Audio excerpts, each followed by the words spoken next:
Bharatiya Janata party. अब समय ऐसा नहीं तो घर जान पड़ते।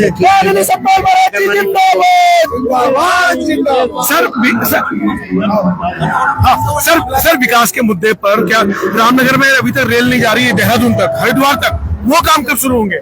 ऐसा है, मैं आपको बताऊं जी, इसमें जोन की प्रॉब्लम है जी। ये आपका नॉर्थ ईस्ट जोन में पड़ता है, ये नॉर्दर्न जोन में होगा तो पानी वो मामला सुलझेगा। साला हमारा प्रयास होना चाहिए। काशी भाई इसको बंद कराओ।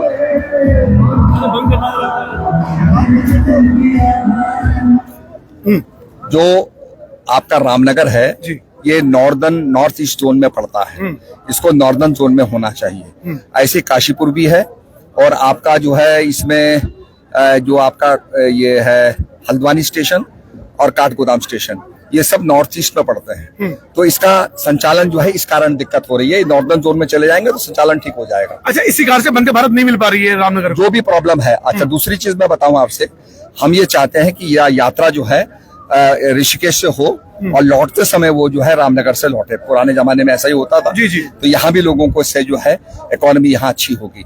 तो हमारे प्रयास होंगे और जो हम लोगों को बताना चाहते हैं, आपके साथ हम जुड़े हुए हैं। यहाँ तो बांगा झाला का जो आपकी पेयजल योजना थी वो हमने स्वीकृत कराई, आपका सियालदे का पुल था वो हमने स्वीकृत कराया। विकास के काम से हम जुड़े हुए हैं। विकास के लिए हमारे दीवान सिंह जी और हम लोग पूरी तरीके से समर्पित। सर रामनगर ना एक आदिवासी क्षेत्र किधर हो गया है, जंगल से घिरा हुआ है, फिर फलपट्टी 26 गांव, तो ये फलपट्टी क्षेत्र गले की हड्डी बन गया है यहाँ के लोगों के लिए।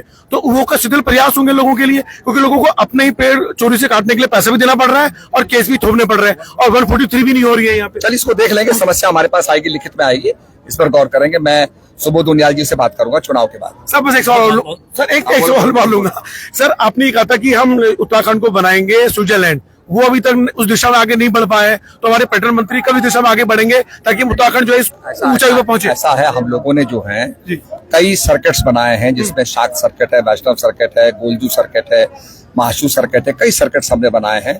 और आप देखेंगे आजकल जिस प्रकार का डेवलपमेंट हो रहा है, आप अपने इसको देखिए ना, मालदन चौड़ को और यहाँ के इलाके को देखिए, जो ढंगुली है ये आपका पेरिस से भी हाई जा रहा है इसका रेट, आप देखेंगे। और जिस प्रकार की व्यवस्था हुई है, विकास हो रहा है, तेजी से विकास हो रहा है।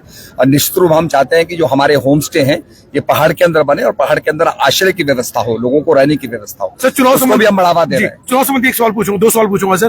गणेश गोजाल जी को आपने देखा है, परखा होगा, अच्छे उम्मीदवार माने जा रहे हैं, कई टक्कर दे रहे हैं, आपको लग रहा है कि टक्कर कड़ी हो रही है, भाजपा एक तरफ निकाल रही है सीट? भाजपा देखिए, ऐसा हमारे 5 पांडव हैं जी, जो 5 हमारे प्रत्याशी 5 पांडव हैं, हम 5 कमल खिला के हम मोदी जी को देंगे। क्योंकि देखिए भाजपा का जो ग्रास रूट लेवल पर पूरा उनका पोलिंग बूथ का कंट्रोल है, पूरा बूथ का सिस्टम है, जो कांग्रेस के पास नहीं है, आपको तो पता ही है। यानी संगठनात्मक पार्टी है, इसलिए बड़ा बिल्कुल उसका फायदा मिलेगा, निश्चित रूप में कम समय में उसका फायदा मिलेगा। अच्छा सर, रामनगर की बात करें, रामनगर पूरा देखा है आपने, कोटद्वार भी आप देखा है, ये 2 से केंद्र तो रामनगर का ही हूँ, वही मैं आपसे कह रहा हूँ, आपके तो वो भी है सर। रामनगर कोटद्वार 2 से क्षेत्र है जो विकास के लिए भटक रहे हैं, तो यानी ये लगता है कि ये विकास के नए आयाम लिखे जाएंगे अगर अनुमोदी जीतेंगे तो? निश्चित रूप में लिखे जाएंगे, आपको मैं विश्वास दिलाता हूँ। हमारे जो बलोनी जी हैं वो नया आयाम लिखेंगे और नया इतिहास लिखेंगे। बहुत बहुत धन्यवाद हमसे बात करने के लिए। रवि के बिंदास में लाइव देख रहे थे, कम समय में भी इंटरव्यू देने की कोशिश की है। तो हमारे विधायक निवासी विशेष ने थोड़ा सा समय कम है, लेकिन उम्मीद करते हैं कि जो विकास की गंगा रामनगर में बहनी चाहिए, काशीपुर में, कोटद्वार में बहनी चाहिए, वो जरूर बहेगी। और गढ़वाल में जब अली बलौनी अगर जीते और यहाँ नए विकास के आयाम लिखे जाएंगे, ऐसा वादा सतपाल जी महाराज ने किया है। उन्होंने स्विट्जरलैंड बनाने के लिए कहा था, उस दिशा में भी उन्होंने जवाब दिया है। फिलहाल रवि के बिंदास बहुत लाइव दे, शुक्रिया। जय उत्तराखंड, जय भारत।